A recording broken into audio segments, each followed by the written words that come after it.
Muy buenas tardes a todas y todas. Mi nombre es Osvaldo Larrañaga, soy director de la Escuela de Gobierno de la Universidad Católica de Chile y voy a introducir este seminario sobre democracia y participación ciudadana. Es un evento muy especial en dos sentidos. Primero, porque el tema lo amerita. Nuestros países respectivos y Latinoamérica en general están transitando tiempos, llamémoslos interesantes, en democracia y participación política y asociados.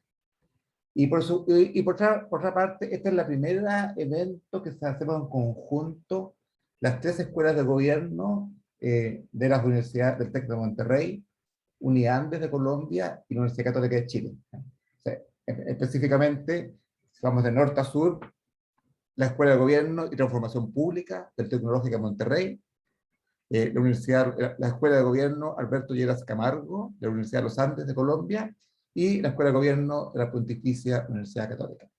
Primera actividad conjunta que esperamos que sea el inicio de otras más que vienen los meses siguientes, y también se inscriben en una colaboración más general que tienen estas tres universidades que recibe el nombre, esta iniciativa colaborativa de La Triada, por ser tres universidades bien reputadas, ¿verdad?, en la región.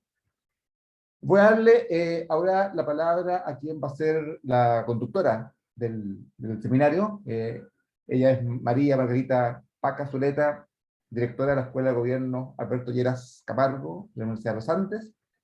Paca es abogada de la Universidad de los Andes, tiene una vasta experiencia de trabajo en el sector privado, en el sector público y ahora en la Escuela de Gobierno, dirigiéndola. En el sector público se ha desempeñado como viceministra de Justicia, directora del Programa Presidencial de Modernización, Eficiencia, Transparencia y Lucha contra la Corrupción, y directora de Colombia con Proficiente, entre muchas otras actividades que ella ha realizado en lo público y en lo privado. Acá le dejo a ti entonces con la palabra. Osvaldo, muchísimas gracias y estoy naturalmente muy contenta de que tengamos hemos trabajado unos con otros, pero es la primera vez que las tres escuelas de gobierno nos unimos para hacer un evento, como decías tú, y creo que es una oportunidad muy buena y, como decías, vamos a hacer muchas cosas más juntas las tres escuelas de gobierno de la Triada. Este es un tema interesantísimo para todos. Estamos en modo electoral en muchos de nuestros países, en modo preelectoral, pero además nos preocupa, en términos generales, en las escuelas de gobierno nos preocupa naturalmente el tema de la democracia, la calidad de nuestras democracias, la participación, y es un momento pues muy apropiado para que tengamos esta conversación. Con nosotros están dos profesores y excúsame, Juan Pablo, que voy a empezar por las damas, así aparezca políticamente incorrecto decirlo de esa manera. Pero bueno, es parte del tipo de cosas que podemos conversar hoy. Está con nosotros Marta Ockman. Marta es doctora en Ciencias Sociales de la Universidad Iberoamericana y es profesora de la Escuela de Ciencias Sociales y Gobierno del Tecnológico de Monterrey. Es profesora en el área de teoría política y política internacional y es miembro del Sistema Nacional de Investigadores y es autora de varios libros y es una profesora naturalmente muy activa. Y está con nosotros Juan Pablo Luna. A Juan Pablo le pregunté si quería que le dijera Juan o Juan Pablo y me dijo que le daba lo mismo, entonces lleguemos a que es Juan Pablo Luna. Juan Pablo es profesor titular de la Escuela de Gobierno y del Instituto de Ciencia Política de la Pontificia Universidad Católica de Chile. Juan Pablo es investigador asociado del Instituto Milenio Fundamentos de los Datos y del Instituto Milenio Biodemos. La investigación de Juan Pablo está concentrada en temas de desigualdad, de la capacidad del Estado y de la ciudadanía democrática en América Latina. Bienvenidos Marta y Juan Pablo y es un gusto estar con ustedes. Yo les propongo lo siguiente. Yo voy a empezar por Marta, haciéndole una pregunta a Marta. Esa misma pregunta se la hago después a Juan Pablo y conversamos un poquito sobre esa pregunta y después, primero a Juan Pablo y después a Marta, si les parece bien. Entonces, empecemos a hablar de algo que nos preocupa a todos, que es la fragilidad de nuestra democracia. Y por qué la forma en que vemos la fragilidad de la democracia ahorita es distinta. Es decir, nosotros siempre hemos hablado de los problemas de la fragilidad en la democracia. Hay trabajos y estudios de muchísima gente, pero la fragilidad de la democracia ahora, el fenómeno que estamos viendo, es distinto a hace 10 años y es distinto a hace 20 años. Entonces yo quiero preguntarles, ¿por qué la fragilidad de las democracias en América Latina es distinta hoy, en los 2020, que en los 2010 y que en los 2000? Marta, adelante. Antes que nada, buenas tardes a todos. Muchas gracias por conectarse a este webinar. Osvaldo, Paca, muchas gracias por la introducción. Juan Pablo, mucho gusto de estar aquí en este panel con ustedes. Pues para mí hay tres factores que me parece que son relevantes o importantes para comentar. El primero tiene que ver con tipo de amenaza o digamos adversario que percibimos frente a la democracia. Si yo pienso, por ejemplo, en México del año 2000, claramente había una amenaza, ¿cómo decirlo?, fácil de combatir, que era un partido hegemónico, que era un sistema que era no democrático, era la hegemonía del PRI durante más de 70 años, elecciones no limpias, no libres, etc. Hoy en día las amenazas principales, creo yo, son corrupción y delincuencia organizada, si yo pienso en México. Y corrupción, evidentemente, no solamente en México, ¿no? Entonces, son amenazas más híbridas, diría yo. Son amenazas más como ese monstruo mítico, hidra, de que uno corta la cabeza y sale la otra, ¿no? Y eso me lleva también a este segundo factor, que es la esperanza. En el año 2000 en México, cuando fueron las elecciones y se visualizó la posibilidad de alternancia entre los partidos, que era vista como solución al problema de régimen autoritario, había esperanza, confianza de que el cambio, de que alternancia era posible. Y una vez que sucede esta alternancia, hubo de verdad una enorme confianza, un enorme como crédito de confianza que los ciudadanos le dieron al nuevo gobierno. Si yo pienso en México del día de hoy, podríamos decir que las elecciones de 2018 todavía fueron acompañados por la esperanza, ¿no? Una victoria tan contundente de López Obrador tenía que ver con su promesa de combatir la corrupción y la confianza que lo iba a hacer. Pero una vez más, y no es porque sea el primer gobierno que defrauda a los ciudadanos, pero una vez más, esta confianza fue traicionada y yo creo que ya no queda confianza, no queda esperanza, no queda como, pues sí, como esta fe de que el cambio es posible y que realmente democracia vale la pena. Y para mí el tercer factor muy distinto es la tecnología. Estamos en un tiempo, en tiempos cuando la tecnología permite intervención en las elecciones, como lo vimos, por ejemplo, pues en Estados Unidos, pero también manipulación de las elecciones que a lo mejor no se comenta tanto en América Latina, en México, pero que también se manipula las elecciones a través de manejo de Big Data. En el escándalo de Cambridge Analytics, pues fue muy sonado, pero hay muchas empresas, un poco ese planteamiento de Harari, que en los tiempos de los algoritmos, ¿Es realmente posible el libre albedrío? ¿Realmente los ciudadanos votamos y no porque nos quedemos en casa, sino que tanto antes de acudir realmente allí a llenar la boleta, qué tanto ya hemos sido manipulados, ¿no? Y entonces yo creo que también este factor de tecnología es un factor interesante y que probablemente no tiene todavía suficiente atención en cuanto a crisis de la democracia. Muchísimas gracias, Marta. Muchísimas gracias. Ya volveremos con varios de los puntos que tocaste.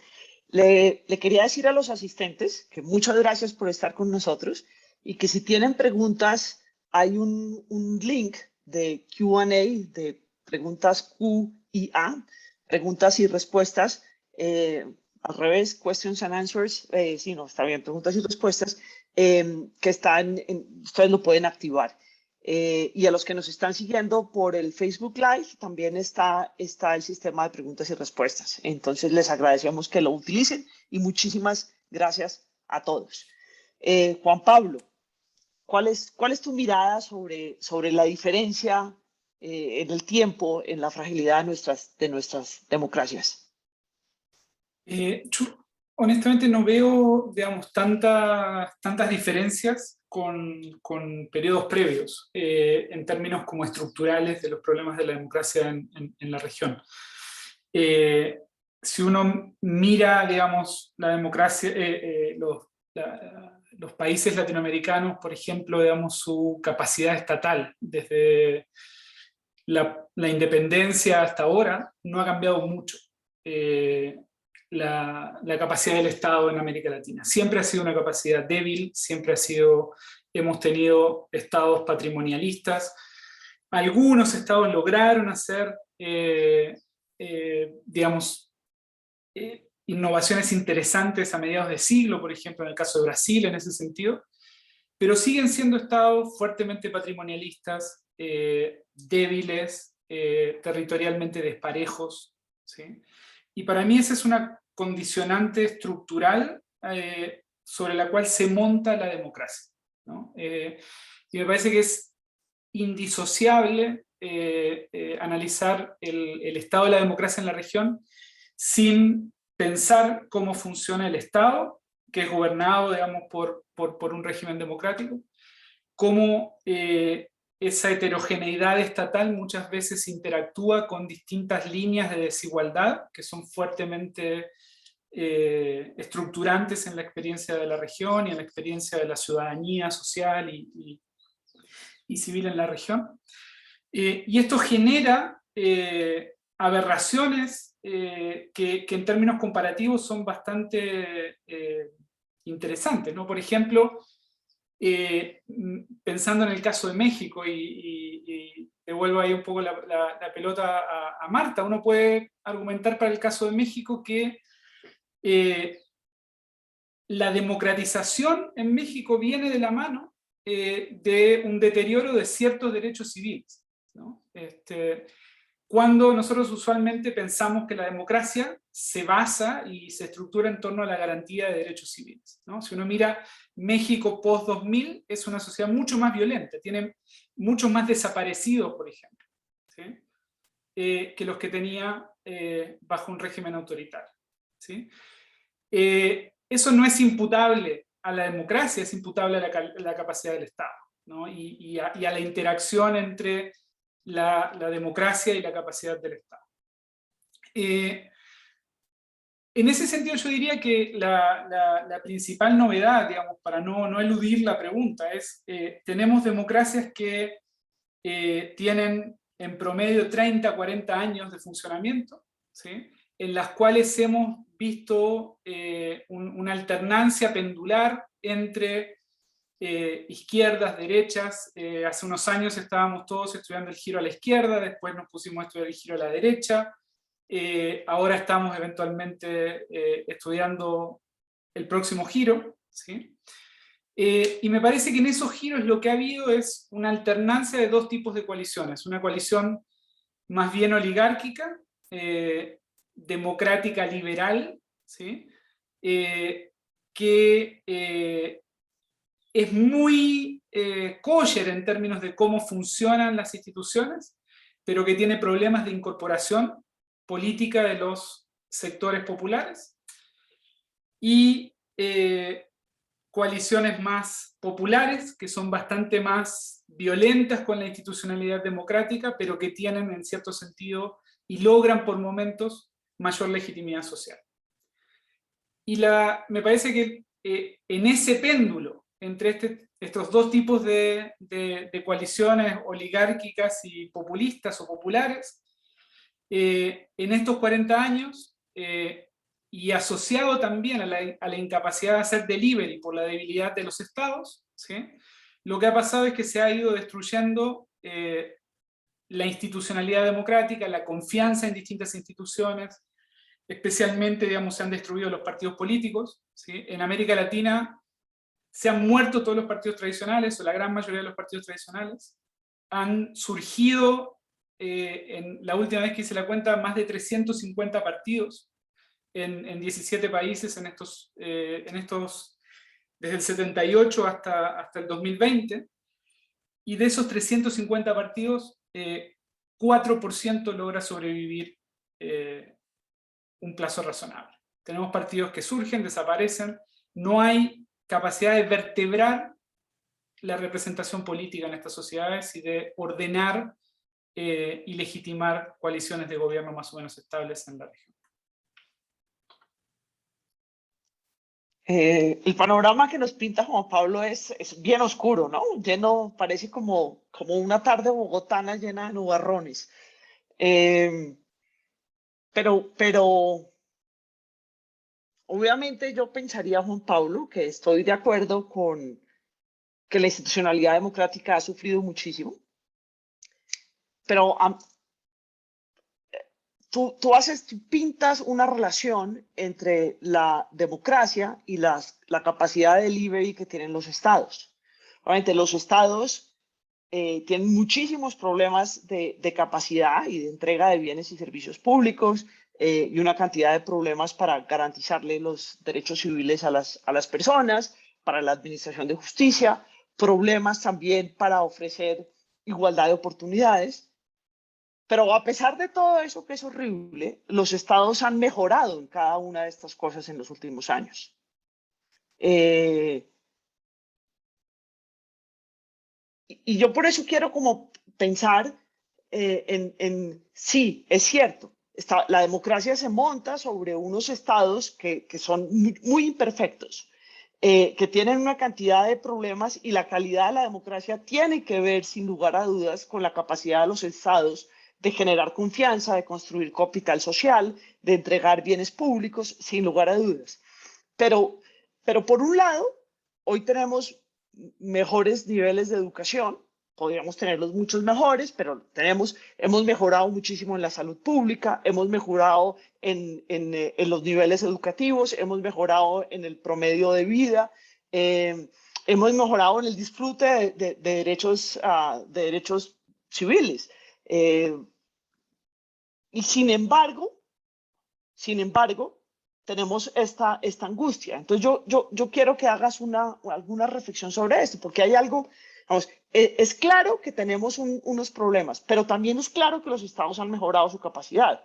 Entonces, ¿por qué, habiendo mejorado la capacidad, no hay una mejora en la calidad de la democracia? Yo diría dos cosas. Por un lado, por ejemplo, digamos, las mejoras que tú describes se aplican perfectamente al caso de Chile, ¿sí? Chile en estos últimos 3 décadas o 4 décadas ha visto todas esas mejoras, ¿sí? Sin embargo, hoy tenemos una crisis de la democracia bien profunda, ¿sí? en el país. En ese contexto se ha erosionado fuertemente, digamos, la legitimidad de las instituciones, y se han, digamos, descompuesto aún más, aunque ya eran débiles desde hace tiempo, las estructuras de representación. ¿Por qué? ¿Cómo explicar eso? ¿Sí? Y yo creo que hay dos explicaciones posibles, o dos explicaciones complementarias. Una es que la política también tiene que ver con lo simbólico, no solo con la métrica objetiva, ¿no? Tiene que ver con trayectorias de vida, con promesas asociadas a esa trayectoria de vida, digamos, no es solo material, bienestar objetivo, sino que tiene que ver más bien con cómo ese bienestar se vive, se siente, se percibe. A mí hay un ejemplo que me parece súper interesante, que es el de los rolecinhos en Brasil, que es un movimiento de jóvenes que Marta hablaba de las redes sociales, que jóvenes de favela que empiezan a coordinarse como una actividad social para ir al mall y para ir a los malls, a visitar los malls de Sao Paulo y Río, donde va la clase alta. ¿Sí? Movimiento básicamente de jóvenes que quieren ir a rolar. La idea de rolar es dar una vuelta en el mall. ¿Sí? Eso tiene que ver con sus expectativas de consumo, con que pueden hoy llegar a esos malls a los cuales antes no llegaban ni sabían que existían, con que tienen acceso a tecnología que les permite coordinarse por Facebook. ¿Sí? Y entonces lo que empieza a pasar en Brasil, dada la masividad de las redes sociales, es que los malls de la élite empiezan a ser desbordados por adolescentes de la favela. La reacción de la élite es criminalizar el movimiento, ¿no? Y básicamente empieza todo una dinámica de represión de estos jóvenes para sacarlos de los malls de la élite, ¿no? Los malls de élite se empiezan a cerrar. Entonces ahí tenés, bueno, un ejemplo en el cual gente que está mejor, que tiene mejor bienestar subjetivo, empieza, digamos, a acceder a espacios a los que no accedía, y a raíz de ese acceso empieza a problematizar desigualdades en términos de su derecho a entrar a un mall, ¿sí? De su ciudadanía civil, ¿sí? Que no había problematizado cuando era más pobre. Yo creo que hay mucho que tiene que ver con cómo se forman expectativas y cómo, digamos, estas trayectorias de desarrollo y de incorporación y de desincorporación que generan nuestras sociedades articulan lenguaje y articulan movimientos políticos. Y lo segundo que yo no puedo dejar de destacar es, y les voy a mostrar una imagen, si puedo compartir pantalla, porque es la forma más gráfica de mostrar esto. Si me dejan, es un segundito. Lo puedes hacer. Ya, ahí va. Chile es probablemente el estado más fuerte de la región, ¿sí? El estado con mayor capacidad estatal en términos también territoriales, ¿sí? Y entre estas fotos que tenemos acá abajo de la izquierda, que es un santuario de la hija de un líder narco, ¿sí? Y el distrito financiero y socioeconómicamente alto de la ciudad, hay 8 kilómetros de distancia. ¿Sí? Y entre esta foto y esta foto de arriba hay 15 kilómetros de distancia. Entonces, son estados que se han fortalecido, pero son estados que se han fortalecido desparejamente, que empiezan a ser muchas veces desafiados en lo local por actores que desplazan estructuras estatales más débiles y que empiezan a incidir sobre la experiencia de vida que tienen los sectores más vulnerables de la población. Y gran parte de nuestras clases políticas vive y funciona en un lugar que se parece bastante a este. Y yo creo que eso es un problema. Es un problema, todas nuestras sociedades son fuertemente segregadas en términos territoriales. Esa segregación impacta en el tipo de Estado al que accede cada uno y refuerza desigualdades que son mucho más que desigualdades socioeconómicas. Y esto impacta obviamente, digamos, no solo en el bienestar, sino en las preferencias de las personas, en mi opinión. Juan Pablo, muchas gracias. Muchas gracias. Y tocas dos puntos que de alguna manera mencionó Marta. Uno, la tecnología que nos permite compararnos con el otro. La tecnología es una ventana para mirar, digamos, para mirarnos en un espejo de una persona que tiene nuestra edad, estoy hablando de los jóvenes, obviamente, que tiene la misma edad, pero que está en otro contexto. Y eso permite que vean el mall, los roleciños, pero también permite que el muchacho estudiante de la universidad en México o en Colombia o en Chile vea al estudiante de Alemania y al estudiante de los Estados Unidos y también tenga una comparación, o que se comparen entre sí, es decir, que aprendan de lo que está pasando, cómo está viviendo un joven de circunstancias similares, de edad similar, en cualquier otro país de América Latina. Pero por otro lado, la transformación de la educación. O sea, la educación inmediatamente genera nuevas expectativas. O sea, porque se crean unas capacidades y hay posibilidad de ver el mundo de otra forma, ¿no? De entender que yo puedo hacer cambios, que yo puedo ser agente de cambio, que yo puedo mover cosas, que a mí me interesa seguir aprendiendo. O que por qué esa persona que no sabe, o que yo no creo que sabe, o que tiene la misma formación, puede hacer cosas y el otro no. Entonces empieza a ver esas...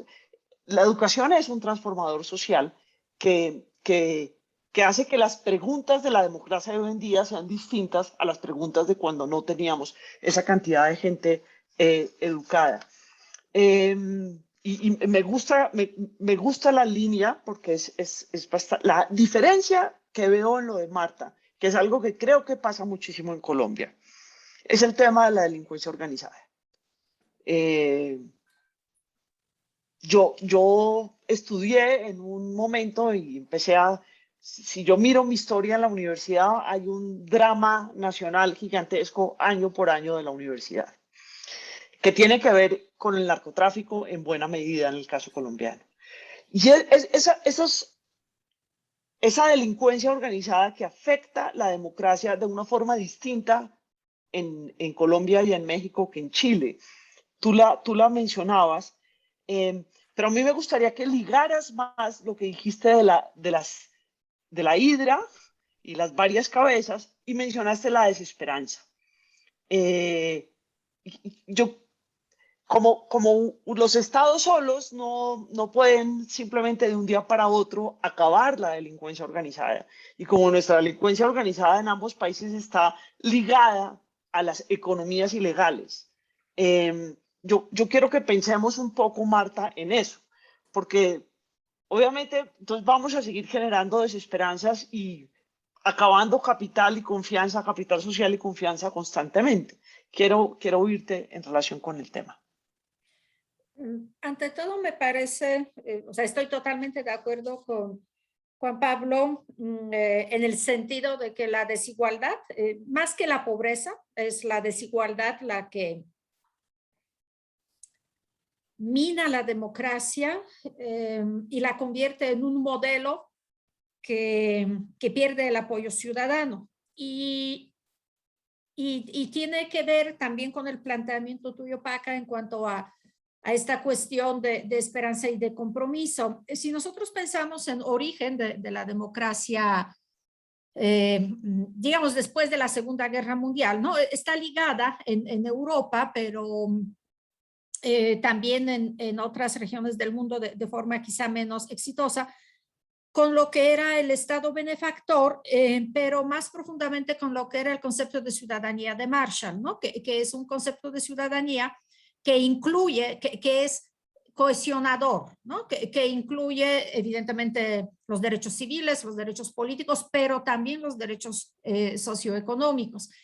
Y precisamente en el contexto de la Segunda Guerra Mundial, del nazismo, del comunismo, que ofrecían, o al menos promesas, ¿no? de un cambio, de una recuperación, de una crisis económica muy fuerte, pues el Estado benefactor fue pensado precisamente como una defensa de la democracia que iba a resolver muchos problemas, incluyendo, por ejemplo, problemas, bueno, no sé si de corrupción, pero por lo menos problemas de movimientos violentos, evidentemente problemas de incluso de economía informal, que necesariamente se está vinculando, ¿no?, con delincuencia organizada, quizá no en el sentido latinoamericano de cárteles, pero sí una delincuencia organizada. Y entonces, en este sentido, sí, Pablo tiene toda la razón cuando dice la debilidad institucional de los estados, pues implica, por ejemplo, que en Latinoamérica la ciudadanía no es no tiene esta fuerza cohesionadora, ¿no? La ciudadanía es como un derecho formal que implica cierta participación en lo político, pero no crea lazos horizontales entre nosotros como ciudadanos. Y para mí, regresando al tema de narcotráfico, pues para mí esta capacidad de reconstruir una ciudadanía que cohesione es requisito para combatir el problema de delincuencia organizada, incluyendo el narcotráfico, en el sentido de que pues el narcotráfico en América Latina es mucho más que una organización delictiva. En los territorios, en las regiones donde el narcotráfico gobierna, y eso lo vimos aquí en México, por ejemplo, en los tiempos de pandemia, con la repartición de despensa, que claramente tenía la etiqueta de uno de los grandes carteles de los narcotraficantes y claramente el mensaje era, pues el gobierno no te da nada, el gobierno no te protege, al gobierno no te importa tu vida y lo que tú pasas como la familia, nosotros sí te apoyamos, ¿no? Entonces hay que entender que no, que por ejemplo la cuestión de narcotráfico, por ejemplo, o en general violencia organizada, ¿no? Porque pues ya son como ahora sí empresas multinacionales, ¿no? Que tienen muchos giros económicos, no solamente la droga, pero evidentemente no viven solamente de la violencia, también viven de sustituir al Estado en la provisión de varios de los servicios, ¿no? Entonces, sí es muy preocupante y yo lo mencioné porque en estas últimas elecciones, en las elecciones intermedias que tuvimos en este año, claramente se vio la presencia del narcotráfico en el sistema político, en el sentido de los candidatos postulados por el narcotráfico o candidatos asesinados o candidatos intimidados porque la delincuencia organizada no los veía como candidatos viables, ¿no? Y ese no es un problema que se pueda resolver desde una intervención militar, estoy de acuerdo, pero tampoco se puede resolver desde este lema, ¿no?, de abrazos, no balazos. Se debe resolver desde, evidentemente, una restauración de una relación entre ciudadano y Estado, que sea una relación basada en, en una visión integral de la ciudadanía que incluye, para mí, reconstrucción de espacios públicos, y cuando me refiero a espacios públicos, me refiero también a servicios públicos, ¿no? O sea, yo creo que el gran problema que estamos viviendo en el caso de combate, por ejemplo, al crimen organizado, a la corrupción, bueno, al crimen organizado, es que se dice, bueno, por lo menos aquí en México el gobierno dice que pues ayudando a los pobres los vamos a como proteger, ¿no? Y vamos a desactivar lo que es un flujo de recursos humanos, y no solamente humanos, hacia narcotráfico, empezando por los niños, ¿no?, que están ahí involucrados. Pero el problema es que el gobierno no lo atiende como debería ser en la democracia, que es a través de servicios públicos, que es un derecho ciudadano, que construye no solamente acceso a un servicio, sino construye estos lazos horizontales. Es decir, las personas, los ciudadanos, interactuamos, por ejemplo, en una escuela pública que ofrezca un servicio de calidad, una educación de calidad. Los niños interactúan independientemente de la, digamos, posición socioeconómica de sus padres. En transporte público estamos conviviendo y en este sentido estamos perdiendo el miedo, por ejemplo, al pobre, ¿no? El miedo al diferente. Eso es más complicado y evidentemente políticamente menos redituable que un programa clientelar que reparte las despensas y entonces pues básicamente parece que tenemos una competencia quién reparte más despensas, ¿no? El crimen organizado o el gobierno. Entonces yo creo que está planteado mal, en el caso de México, por ejemplo, no la cuestión de que combatir la pobreza va a cortar el flujo de personas hacia, por ejemplo, y el apoyo hacia la delincuencia organizada, sino está planteado cómo rompo yo y cómo restablezco yo una relación de confianza entre ciudadanos y gobierno, porque no es a través de programas focalizados, no es a través de programas que claramente son incluso clientelares, sino es a través de la reconstrucción de lo que son los servicios públicos, ¿no?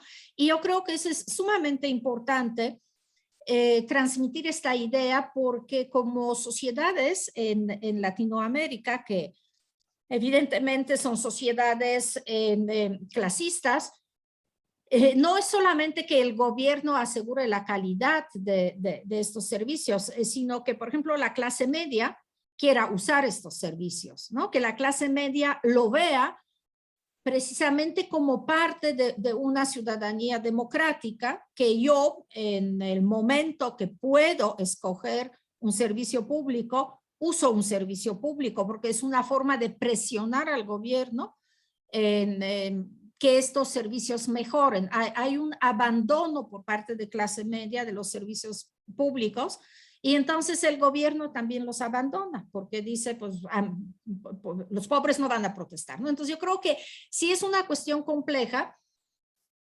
pero es posible si se reconstruye lo que es, por un lado, la confianza entre los ciudadanos y el gobierno, pero por otro lado, una relación mucho más horizontal entre lo que son los ciudadanos, ¿no? Somos una sociedad muy dividida.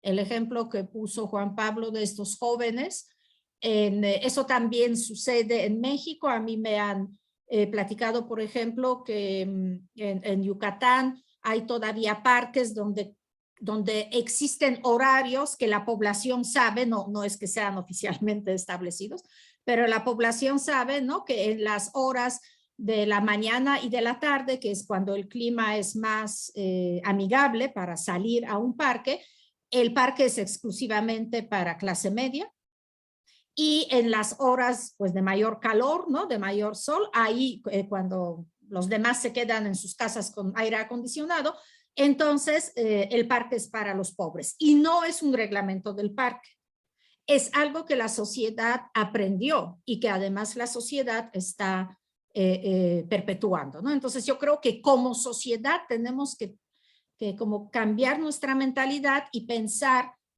que no es solamente cuestión de transporte público y ecología, sino también es cuestión de transporte público y ciudadanía, ¿no?, por decirlo de alguna manera. Marta, muchas gracias.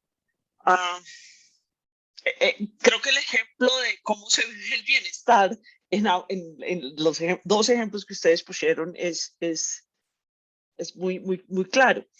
Entonces, Juan Pablo decía, y tú de alguna manera dices que estás de acuerdo, que la debilidad de la democracia nuestra, digo de América Latina, Juan Pablo decía, no es distinta en el 2000 que en el 2010 que en el 2020. Pues hay algunos cambios, pero él dice que está siempre asociada a la falta de eficiencia de los estados. Y tú trajiste el tema de la desigualdad. Obviamente, hay desigualdad porque hay un problema de provisión de bienes públicos y servicios públicos, etcétera, etcétera. Y yo no me quiero quedar aquí porque entonces no avanzamos en otros aspectos, aunque habría muchísimas líneas para discutir digamos, en esta pintura que hacemos con estas ideas. Pero si eso es así, es decir, si sabemos que eso es así, que tenemos un problema en la democracia asociada a la capacidad del Estado, ¿qué es lo que pasa con la participación democrática? ¿Qué es lo que está pasando con la participación democrática? Yo no creo que tú hablabas de la importancia de las narrativas en la escuela. Hay un curso en donde nos dedicamos a hablar de las narrativas en las políticas públicas y en los políticos para entender además cuáles son los símbolos y qué es lo que están usando y cuáles son las trayectorias de vida de unos y de otros. Pero entonces, ¿qué quiere decir eso, Juan Pablo? Es decir, en la participación ciudadana, la gente llega a participar queriendo cambiar algo. Y si ven la vida de su abuelo, ven que ellos tuvieron más acceso a la educación. Pero esa no es la trayectoria que importa, ni esa es la narrativa que importa. La narrativa que importa es, y decías, es como se está viviendo el bienestar. Es, yo no tengo las oportunidades de los que tienen, de los del mall. Y si voy a ese mall, entonces me criminalizan. O mi derecho a disfrutar los parques es distinto del otro. Porque tenemos un problema de desigualdad. ¿Ustedes creen que eso pasa en el problema de la participación adicionalmente? Que no tenemos una igualdad de posibilidades de participar democráticamente. Juan Pablo. Yo creo que hay inconsistencias, ¿no? O sea, y a mí me interesa mucho, digamos, volver sobre algo que decía Marta respecto a, y tú también, respecto a estas sociedades sin bienes públicos, ¿no? Entonces, tenemos sociedades donde cada uno básicamente se autoprovee en la medida que puede, o queda a la expensa de el Estado o sus competidores en algunos casos y territorios, ¿no? Y en este contexto, en mi impresión lo que hay son, vuelvo a Hirschman, ¿no? Hay momentos en los cuales de alguna manera cristalizan movimientos sociales y como se dan estos ciclos de participación que muchas veces son ciclos de participación fuertemente disruptivos, más bien antiinstitucionales, más bien disparados por un mínimo común denominador que tiene que ver con la oposición a algo más que con una agenda programática demasiado estructurada. Y luego hay ciclos de orientación hacia lo privado, en los cuales los individuos se retraen y de alguna manera dejan de participar en lo público. En esos ciclos de participación, y esos ciclos de participación a veces tienen expresiones locales y a veces se articulan a nivel nacional, ¿no? Por ejemplo, tenemos a nivel municipal en distintos países de América Latina o local, fuertes movimientos sociales que destituyen gobernadores, destituyen figuras alcaldicias, a veces las linchan también, ¿sí? Y luego eso recede, ¿no? Y por ejemplo, hace poco estaba revisando el caso de Perú, donde hay una epidemia de revocatorias a nivel municipal, hace unos años. Y llega un momento en el cual hay elecciones municipales donde no hay candidatos, porque nadie quiere presentarse a la elección, ¿no?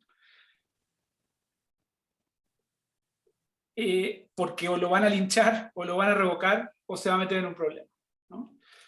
Entonces yo creo que de alguna manera lo que tenemos en América Latina, de nuevo, es estos espasmos de participación, muchas veces con consecuencias políticas fuertes y potentes, en algunos casos con la posibilidad de cristalizar en torno a eso procesos de cambio o de articulación política un poco más consistentes, pero en general lo que tenemos son movilizaciones más bien destituyentes, que luego rápidamente pierden estructura y pierden capacidad de institucionalización, ¿no?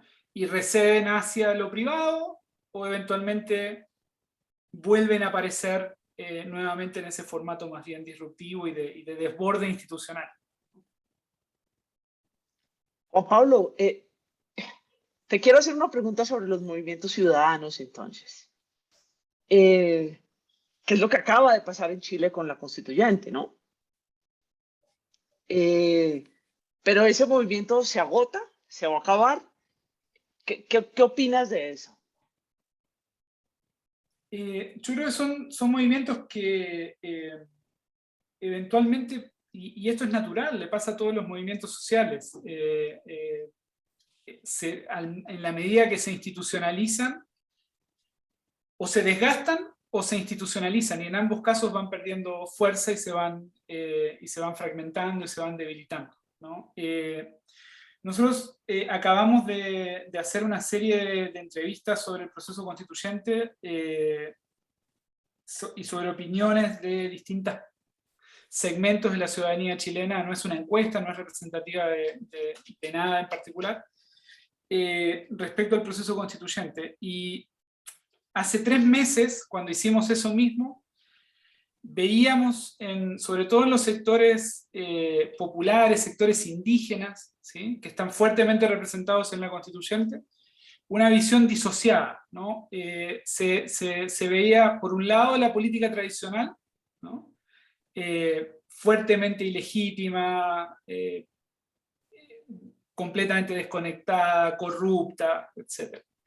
Y se veía una nueva política que emergía con la Convención Constituyente y la gente que había sido electa para la Convención Constituyente. A los 3 meses esa disociación se termina y empiezan a fusionarse las dos políticas, ¿no? Y hoy sectores que, estoy pensando en un par de grupos de conversación con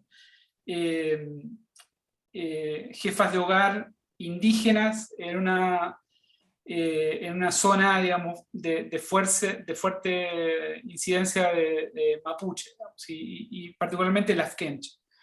Y hoy lo que hay ahí, de nuevo, es una desesperanza, una frustración, desconfianza.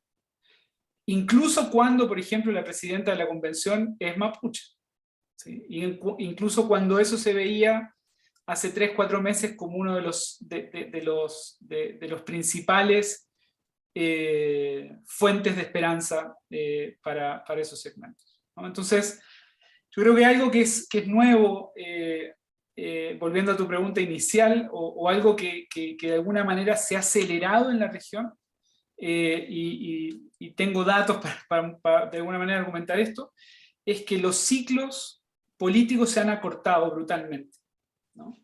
Entonces, si al principio, si hace 30, 40 años los presidentes o las presidentas que elegíamos tenían 30, 40 meses para gobernar sin que su popularidad cayera un 10%, esa es la métrica que estoy utilizando, en estos últimos, si hacemos esa misma medición para los 3 últimos presidentes o presidentas de cada uno de los países de América Latina, ese promedio de 40 meses baja a 13 meses.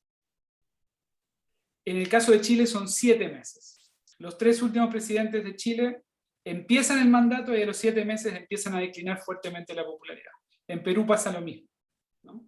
Entonces, lo que tenemos son movimientos, sea de participación o sea movimientos electorales, coaliciones electorales, ¿sí?, que cristalizan una noche de domingo y que el lunes en la mañana ya tienen problemas para sostenerse.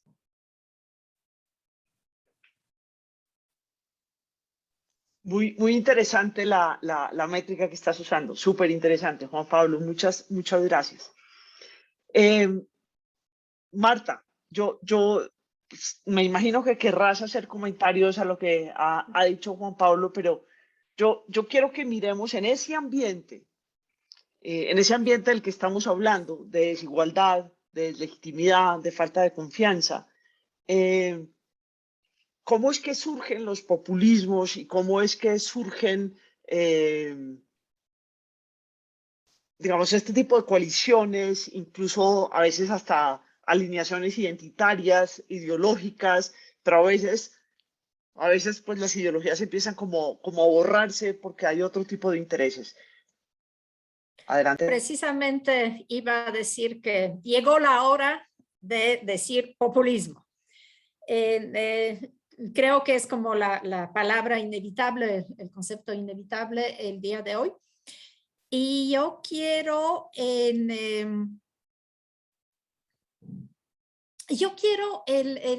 como plantear una intervención optimista, porque hasta ahora hemos sido muy pesimistas y ya casi estamos aquí una hora, precisamente relacionada con el populismo. Normalmente la mayoría, digamos, de los debates y cuando mencionamos populismo nos referimos al populismo como un parásito de la democracia, como un fenómeno que es un fenómeno negativo, que implica gobiernos que manipulan la población en torno a este antagonismo entre las élites y el pueblo, las élites corruptas y el pueblo honesto, ¿no? Pero bueno, una vez dicho esto, pues la pregunta es, ¿y las élites no son corruptas? ¿Y las élites realmente se preocupan por el pueblo? Realmente esta desconfianza, incluso por ejemplo violencia que tenemos en la participación no institucional en diferentes países, es muestra, es manifestación de lo que es la falta de ciudadanía o una ciudadanía deficiente por parte digamos, de las poblaciones. Y ahí está otra definición o otra aproximación al populismo que parte más del pensamiento de izquierda, de Laclau, pero a mí sobre todo me gusta el planteamiento ahí de Chantal Mouffe. Y entonces dice, el populismo es un discurso. Y es un discurso que, claro, enfrenta a las élites con el pueblo, pero pues tenemos que reconocer que vivimos en una época que Mouffe llama postdemocracia, ¿no? Postdemocracia en el sentido de que la participación ciudadana se ha limitado a una invitación periódica a las elecciones y la agenda ya está predestinada porque aunque Juan Pablo reseñó muy bien aquí en Latinoamérica este péndulo entre, digamos, izquierda y derecha, ¿no? Que en Latinoamérica pues tiene más diferencias en cuanto a las políticas públicas que aplicarían estos gobiernos, pero en realidad para la mayoría de las personas la realidad sigue la misma, ¿no? Que es la desigualdad, que finalmente ganan los intereses oligárquicos. No sé, en Ecuador pueden estar en la Constitución los derechos de la naturaleza, pero la industria extractivista está en el gobierno de izquierda y de gobierno de derecha igualmente de fuerte, y en México es lo mismo, diga lo que diga el gobierno actual, es decir, los intereses oligárquicos siempre tienen la posibilidad de defenderse, sea cual sea el gobierno, y pues el pueblo está ahí abandonado. Entonces, desde esta perspectiva de Mouffe, el discurso populista es un discurso que tiene esta capacidad como de articular las demandas, ¿no? Y claro, pues importa en nombre de qué hacemos estas demandas, ¿no? Porque si esas demandas son, no sé, en contra de los migrantes, si son demandas que excluyentes, que excluyen, que demandan violencia, por ejemplo, pues evidentemente no es el futuro que queremos o el discurso político que queremos.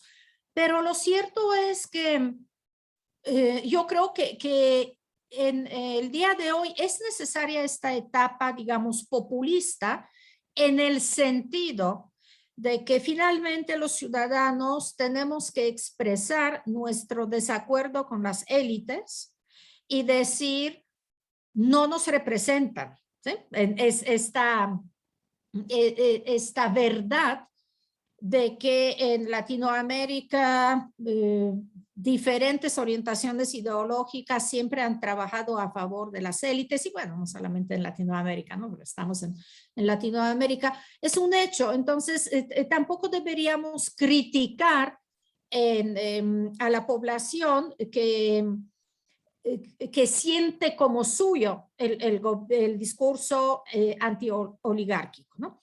El problema que yo veo aquí es que el discurso populista en el sentido de antagonismo entre el pueblo y las élites, pues evidentemente ha sido ya apropiado por las élites. En el caso de México lo vemos claramente, pues la clase política es la misma clase política, a lo mejor han cambiado de partido político, pero bueno, tenemos políticos de 80 o más años, ¿no?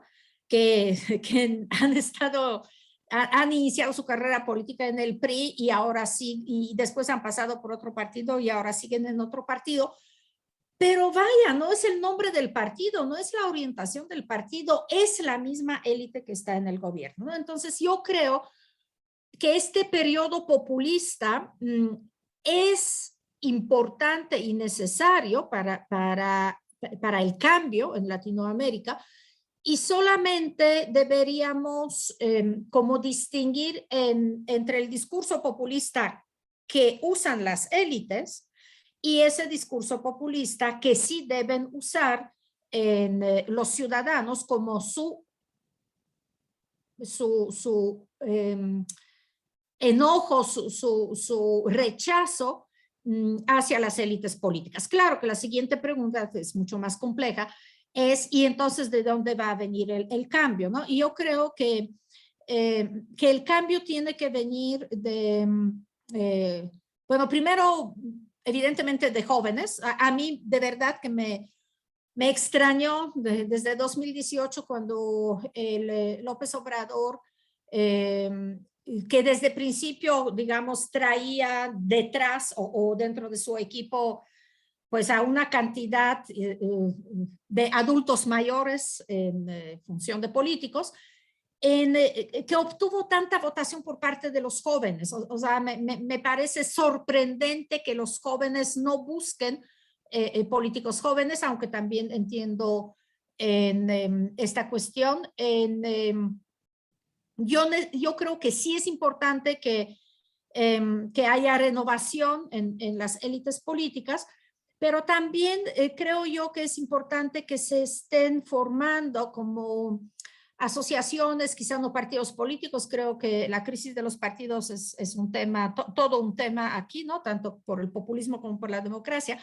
Pero yo creo que sí es importante estar formando esos pequeños partidos, partidos locales, probablemente regionales, lo que antes se consideraba en Latinoamérica como partidos que no tenían esta fuerza institucional para promover el cambio.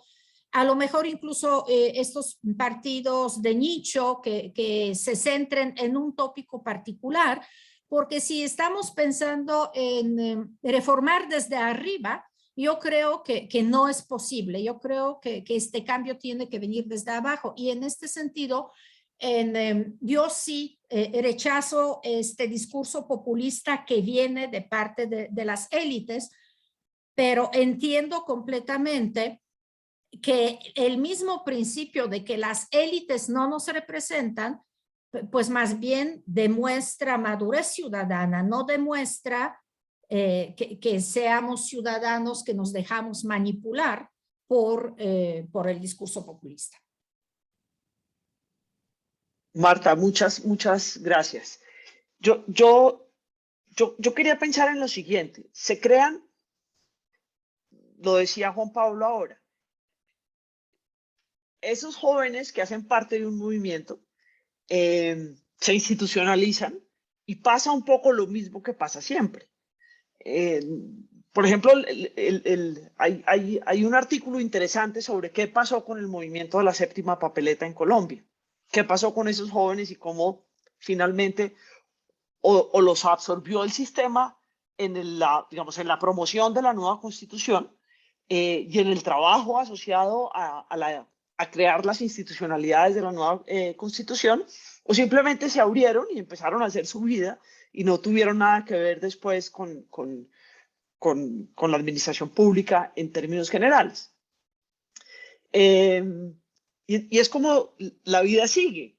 Y como tenemos esta fragilidad institucional, estas personas que están trabajando, que están aprovechando esas ventanas de oportunidad y esos espacios, logran unos cambios, pero no se alinean en un nuevo partido político, o si lo hacen, ese partido político muere rápidamente, como nos decía Juan Pablo. Entonces hay posiblemente como una sensación de no logro. Es posible que yo logre hacer un cambio, pero ese cambio es pequeño, es una reforma chiquita y no logro crear espacios nuevos para que la gente se vincule. Y ahí viene el reciclaje de los partidos, digamos, de los políticos tradicionales, que hoy están con un partido, después están con el otro, que es un poco lo que ha pasado en nuestros países. El Partido Conservador, se fue gente del Partido Conservador a la U, en el caso colombiano, y después se fueron al Centro Democrático, y los del Partido Liberal también se fueron a Cambio Radical y otros a la U, y empezamos a tener mezclas que hace que el problema no tenga que ver con identidad ideológica, ni con posturas frente a temas como las libertades personales, a los modelos económicos. Realmente tiene que ver con oportunidades de política electoral, más que otra cosa. Y entonces yo ahí quiero volver a la reflexión que nos hacía Juan Pablo de las coaliciones, porque las coaliciones, evidentemente no estamos hablando de coaliciones que tienen alineaciones ideológicas, sino que tienen como objetivos electorales de muy corto plazo. Lo que le hace naturalmente daño a la confianza en las instituciones y en los partidos políticos, sin lugar a dudas. Sí, a mí me gustaría abordar esta pregunta y volviendo un poquito hacia atrás con la discusión, porque creo que yo siento que ha llegado el momento, digamos, de hacernos cargo de los problemas que tenemos para analizar lo que está pasando en la región y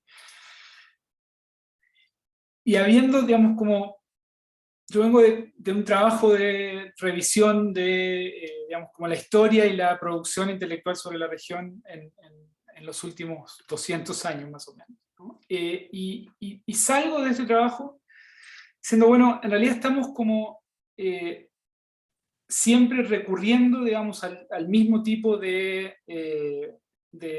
herramental analítico y al mismo tipo de y recurre al mismo tiempo, digamos, el mismo tipo de estructura, ¿no? En ciclos en la historia de la región.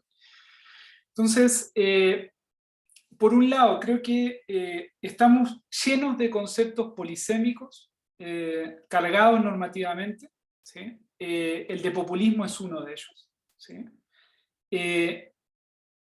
Todos tenemos una connotación diferente para el populismo, hay distintas definiciones en competencia, si cambiamos de disciplina significa una cosa u otra, si es de derecha y nos gusta la derecha, a veces tenemos miedo en identificar un liderazgo populista de derecha, si es de izquierda y nos gusta la izquierda, lo mismo, ¿sí? Y al mismo tiempo, como decía Marta, estos fenómenos tan latinoamericanos como el populismo, ¿sí?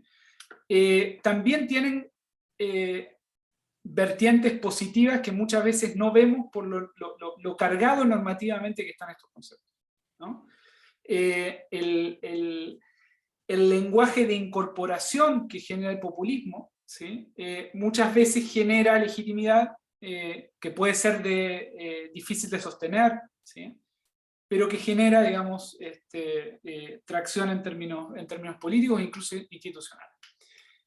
En todo caso, yo no creo que hoy el problema de América Latina sea el populismo. Los populismos actuales duran mucho menos que los populismos históricos en América Latina. El problema de América Latina es la alternancia entre cosas que suben y se caen. Pueden ser populistas, pueden ser otras cosas, ¿sí? Pero es la ausencia de orden legítimo, de la capacidad de estructurar y de vertebrar conflictos sociales de una manera que permita su institucionalización. El populismo es una de esas manifestaciones, pero hay otras, ¿sí? Pero, por ejemplo, digamos, nos gustan los partidos estables, ¿sí? Nos gustan los partidos fuertes, organizacionalmente desplegados territorialmente. Bueno, en sociedades como las latinoamericanas, esos partidos solo existieron en el contexto y asociados al clientelismo y el patronaje. Si ustedes miran hoy América Latina, el sistema de partidos más estable en los últimos años en América Latina es el argentino. Alto patronazgo, harto clientelismo. Pero es estable. Bueno, hay trade-offs, hay dilemas normativos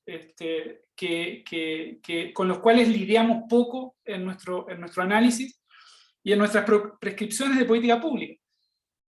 Nos pasamos años impulsando la descentralización, por ejemplo, ¿sí? Si uno descentraliza en un contexto de una sociedad fuertemente desigual, territorialmente estratificada y con un Estado débil, lo que genera son señores feudales en cada municipio, en los municipios pobres en particular. Transparencia o reformas anticorrupción. Bueno, son súper agradables en términos normativos, a todos nos parecen razonables de ser impulsadas, pero cuanto más transparente lo que gana un ministro, aunque lo que gana el ministro sea perfectamente legal, genera escándalos, ¿sí? Y cuanto más hago reformas anticorrupción, limito la capacidad de los partidos de sostener su organización.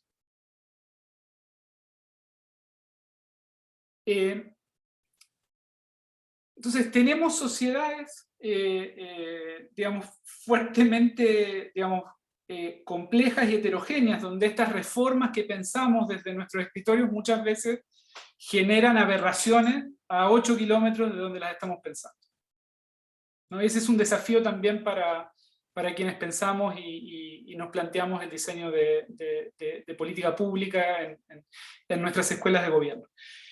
Y respecto a la representación, yo creo que acá estamos ante un desafío de la civilización, casi como el cambio climático, ¿sí? Tenemos sociedades que se han vuelto cada vez más complejas, sociedades donde es muy difícil representar las estructuras de preferencias de la población.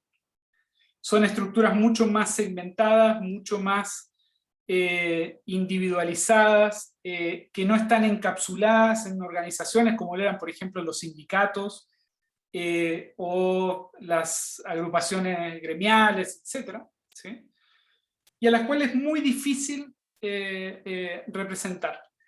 Y ante eso, y acá hay un libro de Gargarella que acaba de salir hace un mes, publicado por Siglo XXI, no me acuerdo el título en este momento, que argumenta lo que tenemos es una institucionalidad democrática que se nos quedó súper corta, ¿no? Entonces, hoy en Chile, por ejemplo, estamos discutiendo si el sistema tiene que ser parlamentarista o presidencialista, o si el sistema electoral tiene que ser mayoritario o proporcional.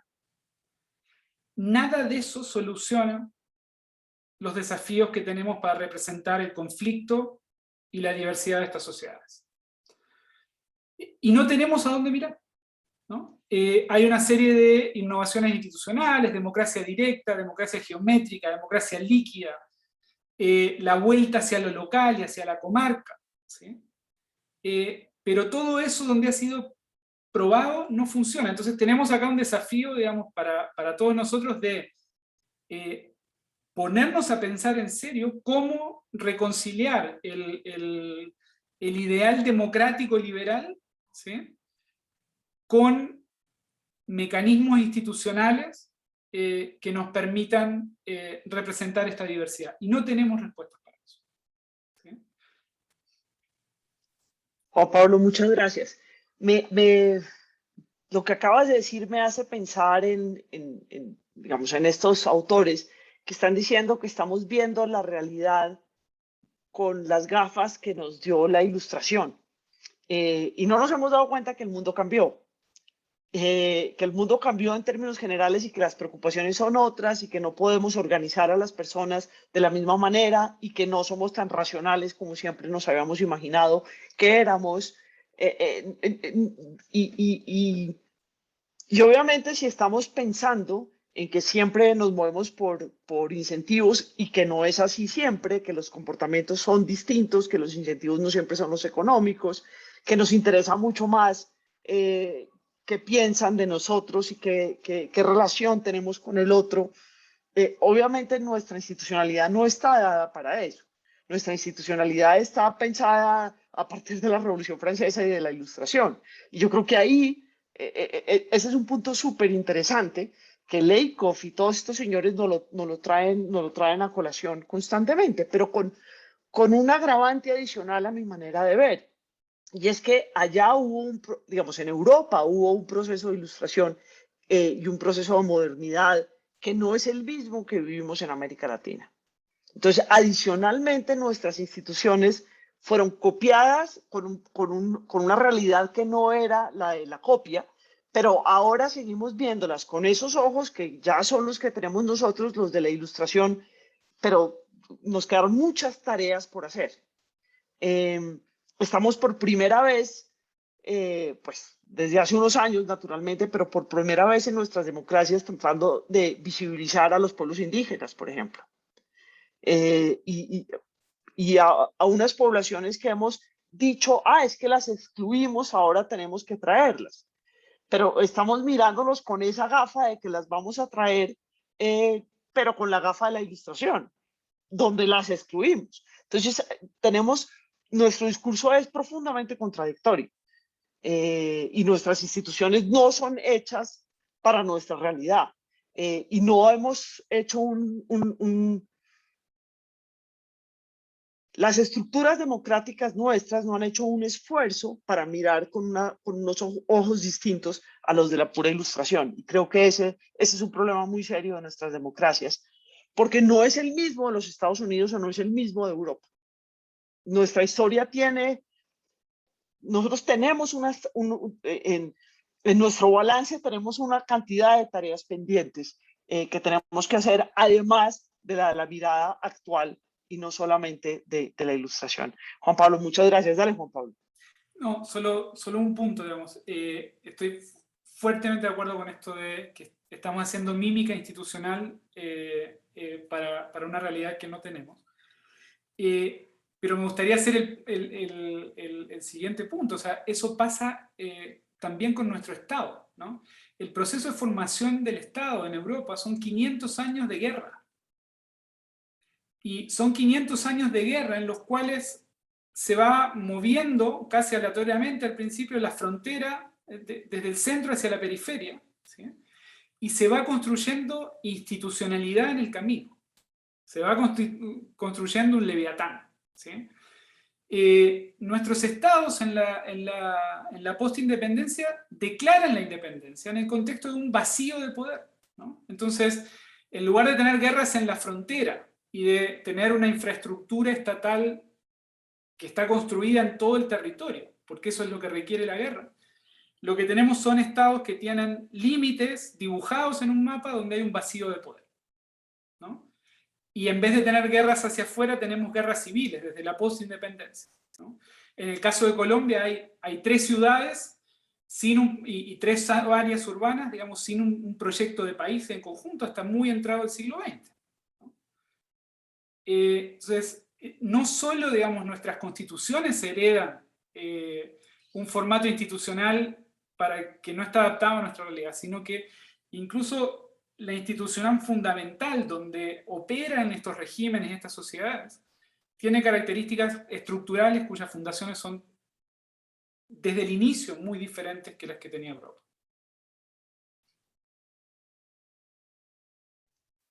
Mil gracias, Juan Pablo. Yo Marta, aquí quería, supongo sí, que quieres reaccionar.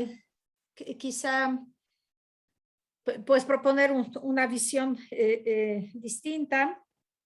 En el sentido, estoy de acuerdo que vivimos todavía con esta ilusión, ¿no? Como de una ciudadanía que parte de la Ilustración, que es racional, que implica el deber, que implica capacidad de digamos, esperar para satisfacer nuestras expectativas cierto tiempo, ¿no? No necesitamos, no exigimos como una retroalimentación positiva inmediata, pero yo creo que una característica de la Ilustración que es particularmente como un estorbo para reactivar la democracia es esta visión centralizada y de una solución única, ¿no? O sea, incluso aquí estamos hablando de Latinoamérica, como Latinoamérica, aunque reconocemos que cada uno de los estados latinoamericanos es muy diverso. Y en cierta forma proyectamos esta idea que compartimos los problemas y podríamos encontrar soluciones comunes, pero yo creo que una de las cuestiones de superar este paradigma de la modernidad, de la Ilustración y encontrar un modelo de la democracia más quizá adecuado para lo que es la posmodernidad y toda esta sociedad más fragmentada, más individualista, que busca como más experiencias, incluso política como experiencia, no política como deber, que eso también sucede en algunos sectores de la sociedad, es precisamente pensar en estos modelos que no buscan una solución, sino que a lo mejor sí se satisfacen con las pequeñas soluciones. Yo no sé qué tanto, no conozco todos los modelos que mencionó Juan Pablo, pero sí el de democracia líquida, y yo no sé qué tanto realmente ha fracasado o qué tanto simplemente no se ha aplicado, ¿no? Porque pues tiene también un como elemento tecnológico pues muy fuerte y además es una democracia que no se ha aplicado a nivel digamos de un país o de una región, sino se ha aplicado, que yo sepa, dentro de lo que son los partidos, ¿no? Específicamente partidos piratas en Europa, pero yo creo que son los experimentos con los cuales vale la pena seguir. Yo no digo que ya sustituyamos la democracia representativa liberal por la democracia líquida, pero a nivel de algunas iniciativas de algunas regiones, yo creo que son estos experimentos los que nos pueden dar mayor esperanza, precisamente porque rebasan el paradigma, ¿no? No es que ofrezcan solución, pero sí rebasan el paradigma. Y yo creo que sin renovar la confianza de los ciudadanos, estaba revisando algunas de las preguntas de las participaciones de nuestro auditorio, y hay esas preguntas de cómo restaurar la confianza. Hay muchos comentarios que reafirman esta percepción de que ya las élites nos han traicionado, que este vínculo está como roto, ya no podemos volver a confiar en ellos. Y ahí retomo esa cuestión de construir desde abajo, ¿no? Una democracia que no digo que sea necesariamente directa, la líquida de hecho combina lo representativo con lo directo, pero que sí nos haga más activos como ciudadanos, que nos dé una participación más significativa, aunque sea al principio solo en algunas cuestiones, en algunos tópicos, ¿no? Me parece triste que retomando también lo que mencionó Juan Pablo y pues evidentemente también en México ya es una realidad lo de revocación de mandato, que se ofrece a los ciudadanos como la gran oportunidad de participación directa, cuando en realidad pues digo, ya no vamos a discutir siquiera el sinsentido de esta medida planteada como está planteada, pero yo creo que los ciudadanos sí tienen, hablando de la participación, sí tienen como interés, sobre todo los jóvenes, yo lo veo con mis estudiantes, tienen todavía fuerza para empujar un cambio, nada más que no saben un poco cómo hacerlo, dónde subirse, claramente no a través de los grandes partidos.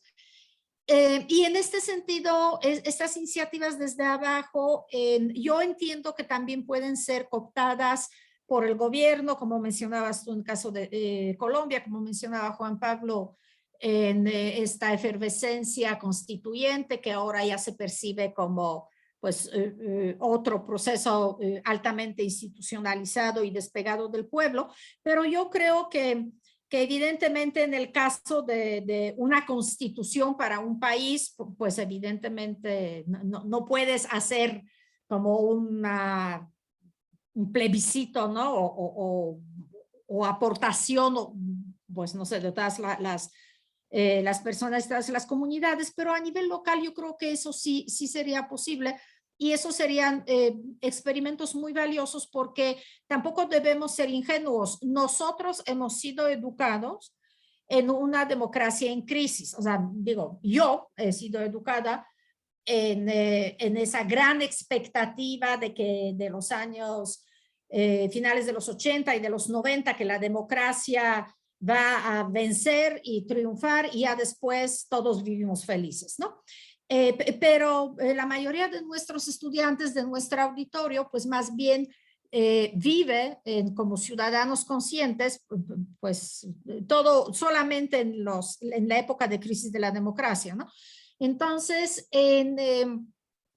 tenemos que volver a educarnos para una democracia y sería bueno que nos educáramos para algún modelo distinto de la democracia, precisamente diferente al paradigma de la Ilustración, que finalmente se basaba en el principio del deber, que fue,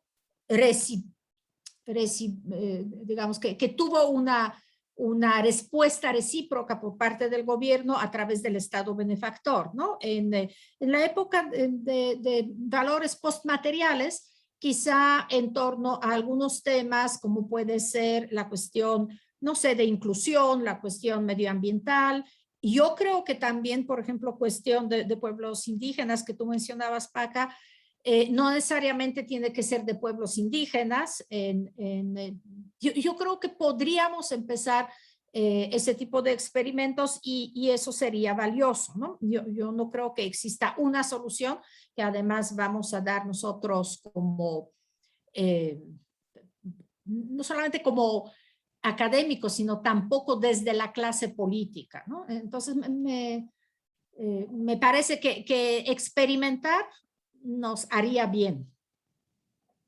Claro, es que la fórmula mágica no existe. Yo me la paso diciendo en clase que la mano de Dios en un tarrito, eso no existe. Hacemos esto y este es el resultado. No, hay resultados que son buenísimos y que nadie apostaba por ellos o que nosotros no apostábamos por ellos. Y hay resultados que pareciera que todo estuviera bien organizado y el resultado no era el deseable. Pero lo que sí es importante, estoy de acuerdo contigo, es tratar y es mirar qué pasa. Algunos de los que están haciendo preguntas preguntan por la bibliografía. Yo la noté ahorita. Lo único que quiero preguntarle a Juan Pablo es si el libro que citaste de Gargarella del siglo XXI es El derecho como una conversación entre iguales. ¿Será ese? Tiene dos que son parecidos, pero este es 2021, está publicado hace un par de meses. Debiera ser... Creo que es así. Sí, fecha de publicación, 1 de septiembre del 2021. Ese es. Vale. Entonces no se preocupen que ponemos en la página web donde va a estar el link de la grabación, ponemos la bibliografía. Juan Pablo citó a Hirschman, yo cité a Lakoff y a Haidt, citaste a Gargarella, y yo ahorita cuando estaba hablando Marta, pensé en algo. Hay un texto chiquitico de Educación y Democracia de Stanislao Zuleta, donde le insiste a uno que es que la democracia es aceptación. Dice que de alguna manera, por algo la democracia nació en Grecia, porque pues como había tantos dioses, no era muy claro a quién había que hacerle caso. Pero eso hace que sea tan frágil y es muy divertido, Juan Pablo, es muy divertido porque dice, la lógica de que alguien nos tenga que decir qué es lo que tenemos que hacer es negación de democracia. Sin embargo, después cuando hay las reglas del juego y alguien gana, tenemos que aceptar y ser modestos y aprender a que a veces alguien no podemos no estar de acuerdo, pero que ese es el camino que van a tomar las cosas. Entonces nos están pidiendo cosas que no son normales en los seres humanos. Aceptar al otro, modestia, respeto, y eso hace que sea naturalmente muy complejo. Hay un montonón de preguntas y la verdad no sé, todos hablan de los casos de sus países, de la fragilidad, de la participación. Muchos han dicho, de acuerdo Juan Pablo, siempre la participación de los jóvenes es criminalizada y hay hablan de la exclusión, de la desigualdad como origen del problema. Hay un montón de preguntas que yo no sé muy bien cómo las vamos a contestar en el poquito tiempo que nos queda, porque en este momento yo le debo dar la palabra a Paulo. Pero antes de dar la palabra a Paulo, me gustaría que hicieran ustedes dos como un cierre de lo que han dicho y yo no sé cómo podemos hablar en clave de un poco de optimismo y una narrativa de que no todo está perdido y que tenemos que hacer algo y participar de alguna manera y de encontrar y buscar y encontrar caminos. Juan Pablo, adelante y cierra Marta. Yo diría que para cerrar en clave optimista es que de alguna manera y en perspectiva histórica, una coalición, la coalición autoritaria, digamos, que de alguna manera saldaba los conflictos de forma violenta en América Latina, está fuertemente debilitada, ¿no? Y esa coalición históricamente eran los grandes propietarios de tierra, muchas veces la iglesia y los militares, ¿no? Ese tipo de coalición, ¿sí? Que obviamente también operaba en el contexto de la Guerra Fría, hoy es mucho más débil, ¿sí? Y abre el espacio eventualmente para esta experimentación de la cual ustedes estaban hablando, ¿sí? Y creo que nos abre la posibilidad de probar cosas nuevas. Y lo otro que a mí me parece bien interesante de marcar respecto a América Latina es que América Latina, por sus contradicciones, por sus problemáticas, como lo hace en el arte, piensen en el realismo mágico, ¿sí? Piensen en la música latinoamericana, piensen en la comida y la gastronomía latinoamericana, ¿sí? Esa mezcla y esa cuestión bien, digamos, compleja también genera muchísima creatividad, genera muchísimas ideas, genera un sustrato en el cual pasan cosas que son interesantes y que no pasan en otros lados. Y eso también se traduce, por ejemplo, en cómo la región avanza en términos de justicia transicional, en cómo la región, por ejemplo, diseña en cierto momento, empezando por México y Brasil, programas de transferencias condicionadas que son súper importantes en lograr éxitos en términos de la disminución de pobreza. Es decir, es una región donde cuotas de género, ¿sí? En términos globales, América Latina es la región líder en términos de la incorporación de cuotas de género para, digamos, disminuir las brechas entre hombres y mujeres en la participación política. Entonces, a pesar de todos estos problemas, y tal vez gracias a todos estos problemas, ¿sí? Tenemos un sustrato muy fértil para buscar soluciones creativas. Yo, para terminar con un acento optimista, nos quisiera dejar una tarea a todos, que creo que es algo que podemos hacer para acercarnos a reconstruir democracia, a construir una democracia renovada, y es estar trabajando en nuestra capacidad de diálogo y de debate. Una de las cuestiones que vivimos hoy en día es que esta polarización implica que no escuchamos, que vivimos en una cacofonía de voces donde cada quien grita su indignación, su posición, pero ya no tiene la disposición de escuchar al otro, ¿no?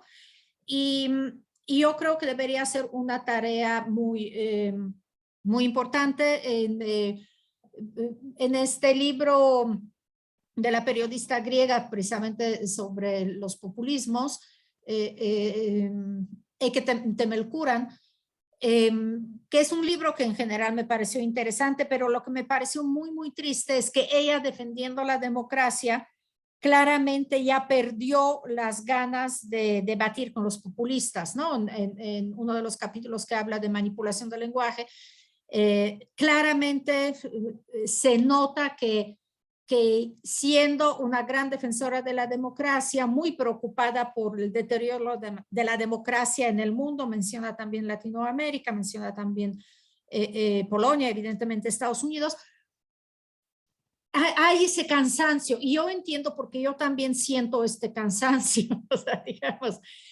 de verdad que es difícil mantener ganas de participar en el diálogo público cuando es un discurso de odio, un discurso violento, un discurso de descalificación. Pero ahí es donde desde ahora podemos empezar a participar y a ejercer un poco nuestra capacidad de escuchar antes de descalificar. No es que tengamos que aceptar la posición del otro, no es que tengamos que estar de acuerdo, pero yo creo que por nuestro compromiso con la democracia deberíamos de verdad prestar la atención y ver si hay algo que es válido, ¿no?